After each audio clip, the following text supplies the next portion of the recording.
네, 에스라 5장과 6장은 중단되었던 성전 재건 공사를 재개하여서 성전을 완공하게 되는 것을 기록하고 있습니다. 하나님은 선지자들을 보내서 성전 건축을 독려하시고 포로에서 귀환한 백성들이 이 말씀에 순종하여 성전을 다시금 짓게 됩니다. 이때 성전 짓는 것을 본 바사 제국의 관리들이 다리오 왕에게 보고를 하게 되었고, 다리오 왕이 성전 건축을 온전히 허락하게 되어서 다리오 왕 제6년에 이 성전 건축을 마무리하게 되었다라면서 에스라 5장과 6장의 말씀을 기록하고 있습니다. 4장에서 다리오 왕 제2년까지 성전 공사가 중지되었다라고 말씀하는데요. 이런 상황에서 오늘 말씀 1절을 보게 되면 선지자들 곧 선지자 학개와 이도의 손자 스가랴가 이스라엘의 하나님의 이름으로 유다와 예루살렘에 거주하는 유다 사람들에게 예언하였다라고 말씀하고 있습니다. 여기에 등장하는 인물 중에 학개 선지자가 기록한 학개 1장 1절을 보면 다리오 왕 제2년 여섯째 달 곧 그 달 초하루에 여호와의 말씀이 선지자 학개로 말미암아 스알디엘의 아들 유다 총독 스룹바벨과 여호사닥의 아들 대제사장 여호수아에게 임하였다라고 말씀하고 있습니다. 그리고 학개 1장 2절에서는 만군의 여호와가 이같이 말하여 이르노라 이 백성이 말하기를 여호와의 전을 건축할 시기가 이르지 아니하였다 하느니라라고 그들을 책망하는 것을 말씀하고 있습니다. 포로에서 귀환한 백성들이 성전을 지어야 되는데 아직까지 짓지 않고 있다. 너희들이 너무 오랜 시간 방치하고 있다라면서 학개 선지자는 유다 백성들을 책망하였습니다. 물론 사마리아 사람들의 방해로 인하여서 그 성전 공사가 중지되었고 멈추게 되었지만 그 기간이 상당히 오랫동안 지속되게 된 것은 이 근본적인 원인이 포로에서 돌아온 백성들이 하나님을 향한 믿음과 하나님의 성전을 향한 그 열심들을 잃어버린 데서 왔다라고 학개 선지자는 우리에게 말해주고 있습니다. 이때 하나님께서는 이스라엘 백성들에게 고난을 내리셨었는데요.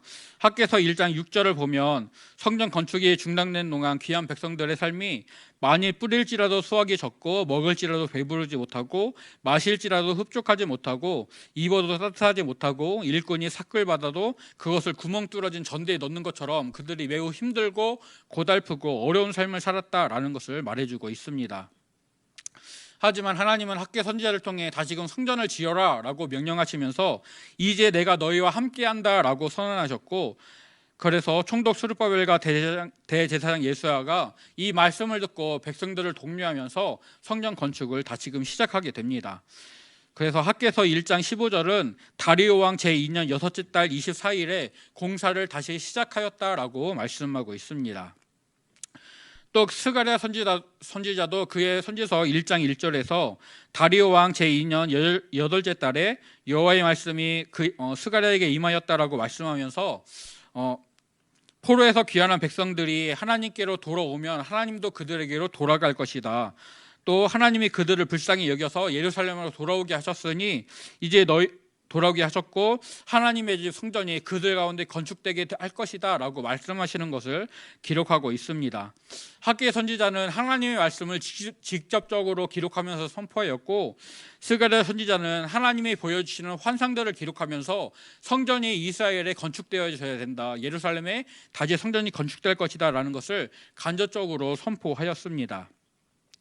이렇게 선지자들의 말을 들은 백성들이 하나님의 전 공사를 시작하게 되었고, 선지자들이 하나님의 말씀으로 그들을 위로하면서 격려하면서 돕게 되었습니다. 이렇게 하나님의 선지자를 통한 하나님의 직접적인 지시로 그리고 백성들의 순종으로 성전 건축이 다시금 이루어지게 됩니다. 그런데 4장에서 있었던 것처럼 성전 공사를 다시금 막아서게 되는 그런 일들이 있었습니다. 유브라데강 건너편의 총독 다뜨네와 스달보스네 그리고 그와 같은 관리들이 성전을 짓고 있는 예루살렘으로 와서 누가 명령하여서 이 공사를 하고 있느냐라고 묻게 됩니다. 사마리아 사람들이 성전 건축을 방해했었고, 또한 성벽을 재건하는 곳들도 방해했던 것을 에스라 4장에서 기록하고 있는데요. 이 성전 건축을 방해했던 대적자들이 예루살렘에서 어떤 행동을 보이나 주의 있게 살펴보다가 공사를 다시금 시작하게 되자 바로 관리들에게 관리들에게 편지를 보내고 그들을 불러왔을 것입니다. 이제 관리들은 예루살렘에 와서 누가 명령하였느냐, 누가 너희들에게 이 일을 허락하였느냐라고 묻고 있습니다. 3절에서 성곽으로 번역된 히브리어 단어는 벽이나 건축물을 가리키는 단어라고 합니다. 즉 포로에서 귀환한 백성들이 성전을 재건하는 것으로만 끝나는 것이 아니라 이제 무너졌던 예루살렘 성벽도 재건하면서 그들이 신앙적으로 또한 정치적으로 구별된 공동체로 살아가려고 그런 열심을 내고 있는 것들을 보여주고 있습니다. 또 4절은 이제 유다 장로들이 건축하는 자들의 그 이름을 아뢰었다라고 간단히 기록하고 있지만 이후에 그 관리들이 다리오 왕에게 보내는 보고서를 보고하는 내용을 보게 되면 유다 백성들이 관리들의 물음에 그 성전의 역사부터 그동안 이루어졌던 모든 일들을 아주 자세하게 언급하는 것을 볼 수가 있습니다. 관리들은 이 보고서를 작성해서 보내고 그 답장이 오기를 기다립니다. 그리고 답장이 올 때까지 관리들이 성전 공사를 중지시켰을 수도 있었지만 하나님께서 유다 백성들을 돌보셔서 그 공사가 중지되지 않고 답장이 오는 동안에도 공사가 계속해서 진행될 수 있도록 인도해 주셨다라고 말씀하고 있습니다. 그리고 이제 관리들이 다리오 왕에게 보고하는 그 보고서의 내용에 자신들이 유다 백성들을 신문한 내용, 이 예루살렘 성전이 어떻게 건축되고 있는지 또 유다 백성들이 어떻게 대답하였는지를 기록하는데요. 8절을 보면 유대인들은 큰 돌로 성전을 세우고 벽에 나무를 얹어서 건축하고 있다라고 말하고 있습니다. 열왕기상 6장에서 솔로몬이 성전을 짓는 것을 기록하고 있는데요. 이때 솔로몬이 성전을 지을 때 다듬은 돌을 가지고 와서 그 성전을 세우는 곳에서 돌을 쌓아서 성전을 지었습니다. 그리고 백향목으로 석가래와 널판을 만들어서 돌로 세운 성전을 덮었다라고 말씀하고 있습니다. 이제 포로에서 돌아온 백성들이 짓는 두 번째 성전도 돌로 성전을 세우고 또 나무로 그것을 덮어서 이 성전을 짓고 있는 첫 번째 성전과 동일한 방법으로 짓고 있는 것을 볼 수가 있습니다. 또 11절과 12절에서 유다 백성들은 자신들이 지금 이 성전을 처음 짓는 것이 아니라 예전에 지었던 성전을 다시금 짓는 것이다 라고 말하고 있습니다. 그리고 처음 성전은 바벨론 왕 느부갓네살에 의해 무너졌다라면서 그 역사에 대해서 말하고 있습니다. 또 13절에서 이 성전 재건을 명령한 것이 바벨론 왕 고레스다라고 말하고 있습니다. 고레스는 바벨론을 무너뜨린 바사 제국의 왕입니다. 하지만 갈대아 지방의 패권을 장악했던 그 바벨론의 뒤를 이어서 바사 제국이 세워지고 고레스가 왕이 되었기 때문에 그를 바벨론 왕이라고 말하고 있습니다. 또 에스라 6장 22절 말씀을 보면 아수르의 왕이 마음을 그들에게로 돌려 이스라엘의 하나님이신 하나님의 성전 건축하는 손을 힘있게 하도록 하셨다라고 말씀하는데 여기서 나오는 아수르 왕은 바사의 다리오 왕을 가리키고 있습니다. 아수르와 갈대아 지방의 패권을 장악했던 국가가 아수르에서 바벨론으로 그리고 바벨론에서 바사 제국으로 이어지기 때문에 그 정통성을 따라서 바사 제국의 왕들을 바벨론의 왕이다, 아수르의 왕이다라고 부르고 있습니다. 또 이 표현은 겉으로 보기에는 각 나라가 흥망성쇠를 이루게 되는 것, 겉으로 보기에는 뛰어난 왕이 나와서 나라를 부흥시키고 또 뛰어나지 않은 왕이 세워져서 그 나라가 망하게 되는 것처럼 보이지만 그래서 왕이 나라를 다스리고 세상을 다스리는 것 같지만 실제 통치자는 하나님이시다라는 것을 보여주고 있습니다. 아수르는 하나님의 징계의 도구가 되어서 북이스라엘 왕국을 멸망시켰습니다. 또 바벨론도 하나님의 도구로서 유다 왕국을 징계하고 멸망시키는 데 사용이 됐습니다. 그리고 하나님이 세우신 고레스 왕이 성전 재건을 명령하고 유다 백성들을 포로에서 돌려보냈습니다. 즉 아수르와 바벨론과 바사나라 모두 하나님의 뜻과 계획 안에서 그 나라들의 통치가 이루어진다라는 것을 보여주고 있습니다. 유다 백성들은 바벨론의 느부갓네살이 이 성전을 무너뜨렸다, 바벨론의 고레스 왕이 성전 재건을 명령했다라고 대답하여서 하나님께서 이 땅을 다스리시고 계신다라는 이 믿음을 고백하고 있습니다.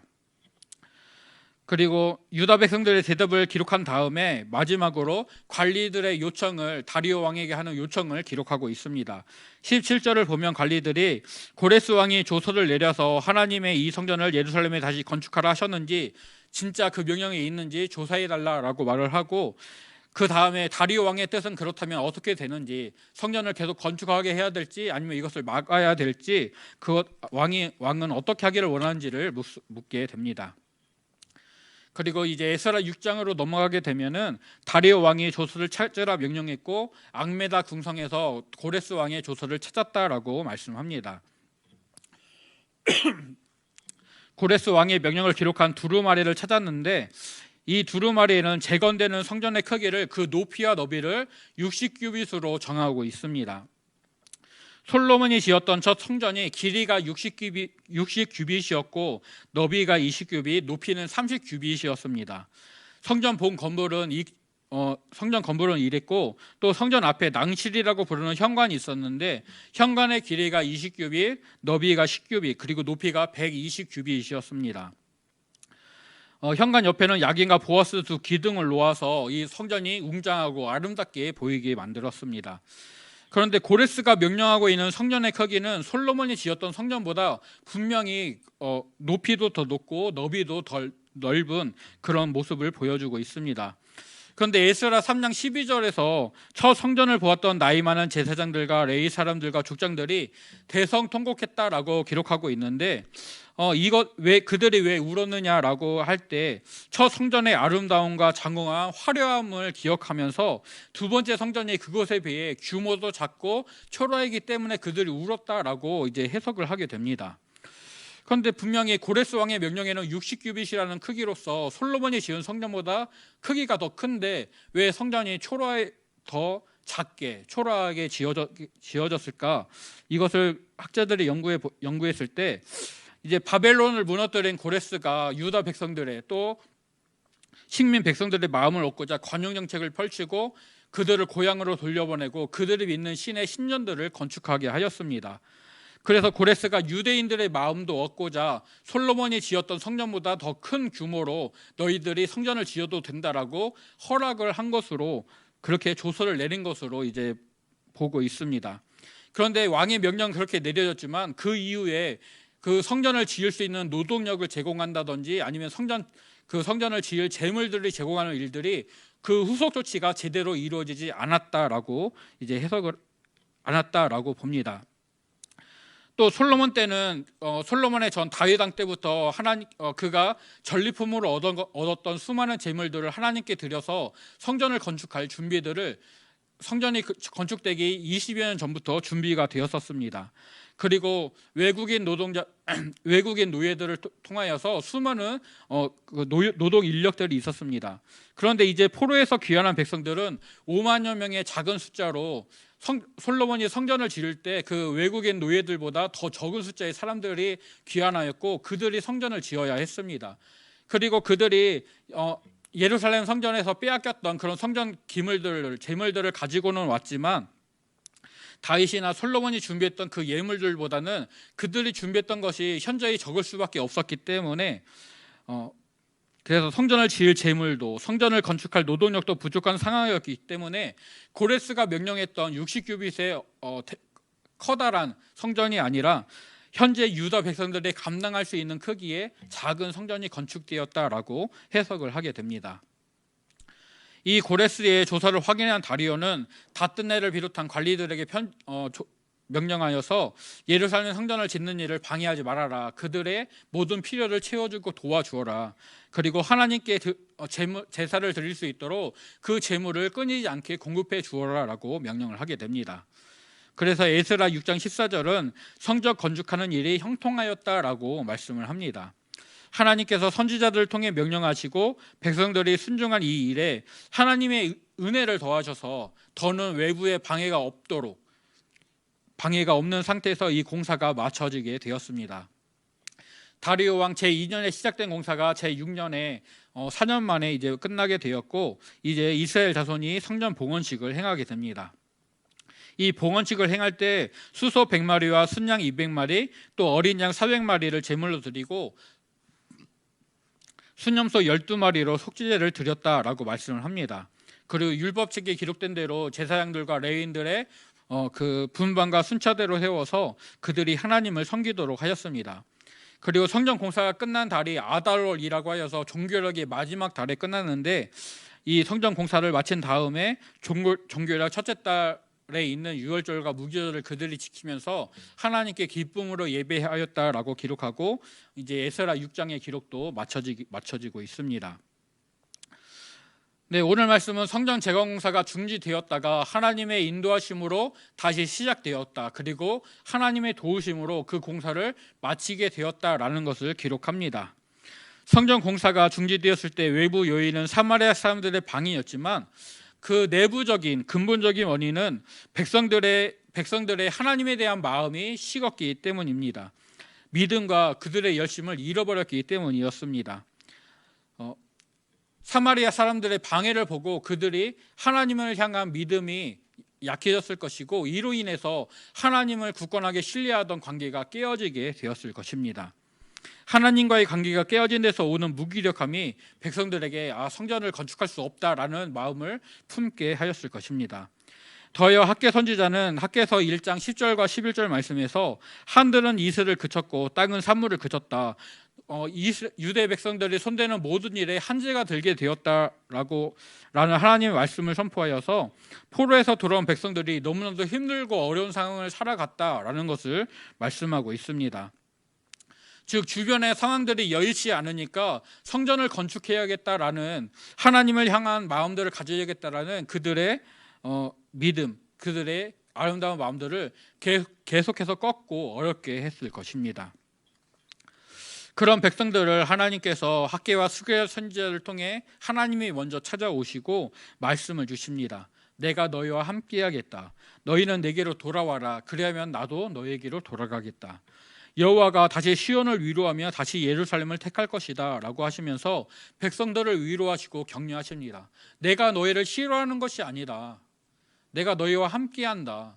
내가 너희를 다시금 세울 것이다 라고 말씀하십니다. 관리들이 찾아와서 누구의 명령이냐라고 신문하게 되지만 그 와중에도 하나님께서 은혜를 더하셔서 이 성전 건축이 멈춰지지 않도록 다리오 왕이 그 명령을 내릴 때까지 공사가 중지되지 않도록 인도해 주십니다. 예수님을 부인했던 베드로가 고기를 잡고 있을 때 예수님이 그를 찾아오셔서 내가 나를 사랑하느냐라고 물으시면서 그를 회복시키시고 그에게 새로운 사명을 주셨습니다. 엘리야가 이세벨의 위협에 두려워하여서 광야로 도망갔을 때 하나님은 까마귀를 통해 엘리야를 먹이시고 그를 하나님의 산 호렙으로 이끄셨으며 그곳에서 그를 만나주시고 그에게 새로운 사명을 주십니다. 하나님의 백성들이 여러 가지 요인에 의해서 하나님과의 관계가 깨어지고 자녀와 백성으로서의 사명을 온전히 감당하지 못하고 있을 때 하나님께서는 그 택한 백성들을 찾아와 위로하시고 그에게 새 힘을 주십니다. 깨진 관계가 회복되게 하시고 새로운 사명으로 나아가게 하십니다. 오늘 택하신 백성들을 찾아오시는 하나님, 그들을 온전하게 하시고 인도하시는 그 하나님을 우리 모두 만나게 되기를 간절히 소원합니다. 또한 하나님이 우리를 부르실 때에 이스라엘 백성들이 성전을 재건하라는 하나님의 명령에 온전히 순종하여서 나아갔던 것처럼 우리도 하나님이 부르실 때 믿음으로 주만 따라가는 저와 성도님들이 되시기를 간절히 소원하고 축복합니다. 포로에서 돌아온 백성들이 지은 두 번째 성전은 첫 성전보다 매우 작고 화려하지도 못했습니다. 또 성전 봉헌식 때 이 백성들이 드린 제물은 솔로몬이 드렸던 제물보다 너무나도 미약한 부족한 수치였습니다. 하지만 그들은 하나님의 은혜에 감사하면서 즐거이 그 예물을 드립니다. 그들의 처지에서는 최선을 다하였습니다. 또 유월절과 무기절을 지킬 때에도 그들은 하나님의 은혜 안에서 온전히 즐거워하며 하나님을 섬겨 예배하고 있습니다. 우리의 예배가 이렇게 주님의 은혜에 감사하면서 온전하게 드려지는 예배가 되기를 소원합니다. 정한 시간에 몸만 참석하는 그런 예배가 아니라 우리의 마음과 생각을 다해서 주를 찾고 구하는 믿음의 예배가 되기를 소원합니다. 하나님만이 홀로 영광 받으시기에 합당하신 주님이시다라는 것을 기억하고 우리의 마음과 생각과 몸으로써 하나님을 온전히 섬기는 온전한 예배자로 세워지는 저와 성도님들이 되시기를 소원합니다. 또 다리오 왕이 성전 건축을 허락하는 조서를 내리면서 하나님께 드릴 제물을 어김없이 날마다 주라라고 명령하면서 그들이 하늘의 하나님께 향기로운 제물을 드려서 왕과 왕자들의 생명을 위하여 기도하게 하라라고 명령하고 있습니다. 그는 하나님의 뜻과 하나님의 영광이라는 목적이 아니라 자기 자신만의 목적을 가지고 자기 자신만의 생각을 가지고 그것을 이루기 위해 이 성전 건축을 허락하고 있습니다. 즉 하나님을 믿는 믿음 때문이 아니라 자기 나라에 속해 있는 백성들이 믿는 어떠한 한 신을 대우하겠다라는 그런 마음입니다. 하지만 하나님께서는 이방 나라 집권자의 그 목적을 통해 개인의 목적을 통하여서 하나님의 성전 재건 공사가 온전히 이루어지게 하시고 있습니다. 즉 다리오 왕이 바사 제국을 유다 백성을 다스리고 있는 것처럼 보이지만 그 위에는 하나님이 계시다라는 것을 오늘 말씀은 우리에게 알려주고 있습니다. 예레미야 29장 7절에서 하나님은 예레미야 선지자를 통해 너희는 내가 사로잡혀 가게 한 그 성읍의 평안을 구하고 그를 위하여 여호와께 기도하라. 이는 그 성읍이 평안함으로 너희도 평안할 것이다 라고 말씀하십니다. 또 디모데전서 2장 1절부터 3절에서 바울이 그러므로 내가 첫째로 권하노니 모든 사람을 위하여 간구와 기도와 도구와 감사를 하되 임금들과 높은 지위에 있는 모든 사람을 위하여 하라. 이는 우리가 모든 경건과 단정함으로 고유하고 평안한 생활을 하려 합니다 라고 말하면서 이것이 우리 구주 하나님 앞에서 선하고 받으실 만한 것이다. 하나님이 이것을 기뻐하신다라고 말하고 있습니다. 위정자들의 생각과 계획과 행동을 따라 국정이 이루어집니다. 하지만 그 모든 것들은 결국 하나님의 통치 아래에 있다라는 것을 우리는 기억해야 합니다. 우리는 하나님의 뜻이 온전히 이 땅에 이루어질 수 있도록 그것을 간구하면서 또한 하나님의 말씀을 살아내야 될 줄로 믿습니다. 우리의 믿음의 생활에 거리낌이 없도록 우리가 살아가는 세상을 위해 또 이 나라를 위해 우리가 기도해야 할 것입니다. 성도들의 믿음의 간구를 통하여서 우리들은 하나님이 이 땅을 다스리시는 데 동참하게 됩니다. 믿음을 가진 위정자들이 믿는 자의 본을 보일 수 있도록 또 국가 지도자가 지혜롭게 국민을 위한 정치들을 행할 수 있도록 또 하나님이 이 나라를 불쌍히 여기시고 은혜 베풀어 주시기를 간구하면서 하나님이 선지자를 통해 사도를 통해 가르친 대로 하나님이 세우신 권위 있는 자들을 위하여 기도할 수 있는 저와 성도님들이 되기를 간절히 소원합니다. 오늘 성전 재건 공사가 이루어지는 이 말씀을 통하여서 하나님이 진정한 통치자시다라는 것이 드러나고 있습니다. 하나님은 택하신 자기 백성을 위로하시고 격려하시며 인도하시는 은혜와 사랑이 풍성하신 하나님이십니다. 또 자기 백성에게 즐거움을 주시고 그 즐거움을 누리며 하나님을 예배하게 하시는 분입니다. 오늘 하나님의 이 풍성한 은혜를 우리도 풍성히 누리기를 소원합니다. 하나님과의 관계를 바르게 하고 언제나 하나님을 찾고 의지하면서 말씀에 순종하는 저와 성도님들이 되시기를 소원합니다. 이스라엘 백성들이 외부의 방해는 여전히 있었을지라도 선지자들의 말에 순종하여서 그 성전의 공사를 시작하고 끝까지 그것들을 선지자들의 격려를 통하여서 그 사명을 끝까지 완수해냈던 것처럼 오늘 나를 온전하게 하시고 말씀으로 찾아오시고 인도하시는 그 하나님을 의지하여서 우리의 믿음의 삶을 끝까지 살아내는 저와 성도님들 되시기를 간절히 소원하고 축복합니다.